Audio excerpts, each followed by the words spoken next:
Hi, and welcome back to the Dr. Sylvia K Show. I'm Dr. Sylvia. I'm a licensed and marriage and family therapist with a PhD in family therapy. And I'm here to bring you resources, tell you stories, and hopefully inspire you to create change in your life, meaningful change, to help you live a life that's worth living and in alignment with your values. I'm also here to bring more awareness to the topic of loneliness and other mental health topics that are really important. Today, I'm going to share a very personal story with you because I think it relates to the phenomenon of negative self talk, but it also hopefully will inspire you to take accountability for your own pain points and take responsibility for your ability to shift your mindset, to shift your attention so that you can empower yourself in situations where you're triggered by old beliefs or old negative self talk so that you can create a new outcome and not always fall back into that old pattern where you might feel defeated, depleted, undervalued, not appreciated, alone, etc. So let's just jump to the personal story. Literally about 2 hours before I decided to record this podcast, a thing happened between my husband and I. So, if you've been following me, you know that I moved to Geneva, Switzerland about 8 months ago. It was and still is a huge move, a bold move, and it has come with many emotions to make such a big change from Miami Beach to Geneva. So, we've been spending the last 8 months trying to get our house together. You can see that we're starting to add some plants and add some decor and bring a little life back to our apartment.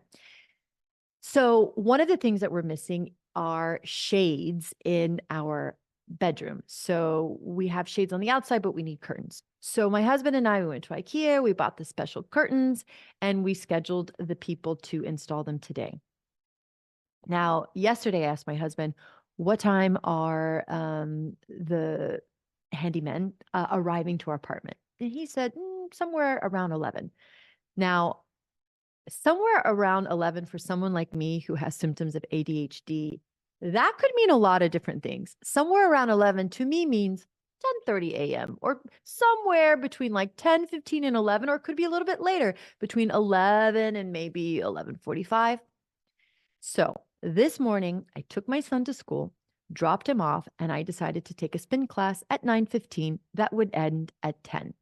I'm in the spin class. I don't have my phone. And towards the end of the class, I have this little intuition. I should check my phone in case my husband is texting me. But I thought, no, the handymen are not coming till 11. So I have a good window.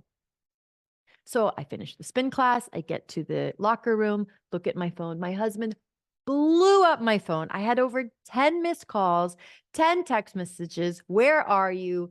The handymen are there. They're ready to install the shades. Please answer. He even called the gym, but because I was not on my normal elliptical routine, the woman didn't know where I was. She had no clue that I was in the spin class. So then I felt terrible.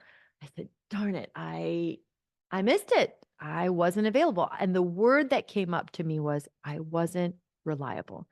Now, my husband's pain point is that he feels that he has to do everything and he's always taking care of other people. And he often, not often, but sometimes he wonders, well, who's thinking about me? Who's worrying about me?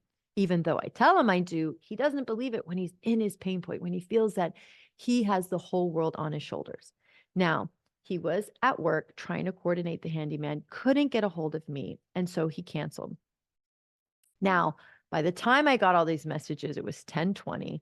I was just about to leave the gym. I asked him for the handyman number, and the guys answered and they said, "Listen, we had to leave. We have another call." So then immediately I noticed myself starting to spiral into an old belief system, into old negative self-talk. I started to tell myself I'm not reliable. I started to tell myself, like basically I'm a spoiled brat. Who am I to go to the gym and go to the spin class and not be available and reliable for my husband? I'm such a space cadet. If someone says around 11, I should have given myself, I should have told myself just to be home and skip the gym. I started to go into all of these negative thoughts, but the one word that really stuck out to me was unreliable. And I started to tell myself, Sylvia, you're so unreliable. And then I had confirmation bias. So my brain started to search other pieces of evidence in my thoughts and my memories to confirm Sylvia, you are unreliable. I started to think about my book proposal. I started to think about different relationships I've had in the past. I said, unreliable, unreliable, unreliable. I started to feel terrible. And as soon as I caught myself spiraling, I said, there you go, Sylvia. That is the negativity bias. That is that dominant story, that old story that's in your head, and you're going through a shame cycle. Now, also someone who's experienced complex PTSD, you're usually first to take on all the blame and feel absolutely terrible about yourself.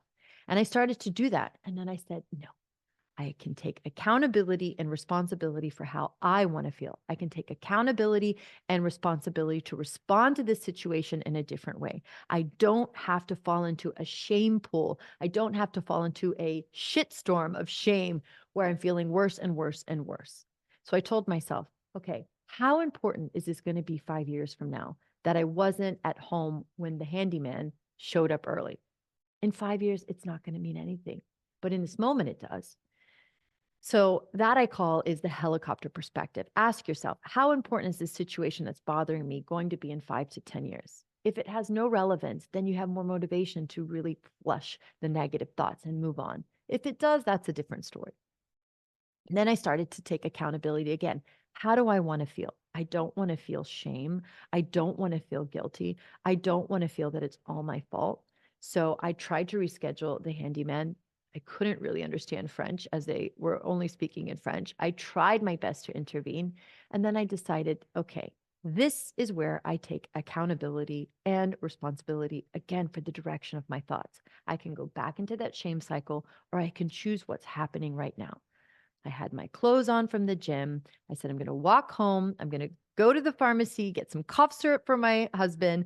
I'm going to fix my bicycle, and then I'm going to show up for my clients later. As I was redirecting my focus to things that were present and that were happening, I wasn't falling into that negative self-talk that can be absolutely consuming. But then once I got home, I noticed it again. Being alone, being physically alone in the apartment, nobody else here, I could feel myself more vulnerable to the negative self-talk. And then it started again. You see, you are unreliable. You're not really dependable. I started to think just really, really, really negative thoughts. I was cooking, and then I noticed that we're out of eggs. And then I even started to use that as confirmation bias. You see, you can't even go to the grocery store and replenish the refrigerator. You see how unreliable you are. And I stopped and I paused and I said, okay, I am accountable for how I feel. I am accountable for my thought process. I choose to feel good. It feels good to feel good. And I told myself, finish making your breakfast and focus on what's next. So then I decided, okay, I'm going to create a podcast. Not create a podcast. I'm going to create a podcast episode, and I'm going to share this experience where many of us, even as trained clinicians, can fall into the spirals of shame. We can fall into the spirals of negative self-talk. We all can experience it. But what you can learn and what I can learn to do differently is to catch ourselves when we're doing it, to observe the spiral, to observe all the negative self-talk, to observe the old stories that we might be telling ourselves. And then you catch yourself and you take accountability and responsibility. You show up for yourself in the way that your parents could not show up when you were a kid. You show up for yourself right now in honor of your well-being, choosing well-being over this default of feeling bad. You take sovereignty, you take authority over your life when you catch yourself spiraling into this negative self-talk. And this is where you practice attentional control. You can look around in your environment, notice 3 colors, 3 sounds, 3 objects, and orient your brain with what's happening in the now to redirect your thoughts to other things that are happening rather than the negative self-talk. So you could practice right now. Take a moment and observe 3 colors around you: green, white, black. Take a moment and observe 3 objects: flower pot, plant, light. And now observe 3 sounds: the sound of the light motor, birds, and something that moved outside. And now let's take a deep breath in together. Inhale in and exhale it all out. That's my body skill. Breathe, observe, describe, yield. That is a tool that you can use in the moment when you're spiraling into negative self talk, especially also self talk that's related to shame. You redirect your attention to the present moment and you notice 3 objects, 3 colors, and 3 sounds. John Kabat-Zinn defined mindfulness as paying particular attention on purpose to the present moment as if your life depends on it. Because it does. Our well being depends on the thought that we're having. Our well being depends on where we're paying our attention, how we're paying attention, what we're paying attention to. Social media is competing for your attention over and over again. And we often give our attention away unconsciously, freely, without even thinking or aware of where we're giving our attention to or what we're giving our attention to. So mindfulness is a practice. It's not something that you just do once. It's a practice that you do over and over again to redirect your attention to what? To the now, to this moment, to your breath. Notice the physical sensation of the air going in through your nose on the next breath that you take. And notice the physical sensation of the exhale. Right there just brought me right back into the moment. And I hope that my story and these tools can help you bring yourself back into the moment. The next time that you find yourself spiraling into negative self-talk or an old dominant story that's based on a problem, or a self-limiting belief system that you're not worthy, that you're not good enough, that you're too much, whatever that self-limiting thought might be, catch yourself, observe it, name it. This is negative self-talk. And then redirect your attention to something in the present moment. I thank you so much for following me here on the Dr. Sylvia K Show. If you haven't checked out my YouTube channel, go ahead and go to YouTube and check out Grow Through This. That's the name of my channel.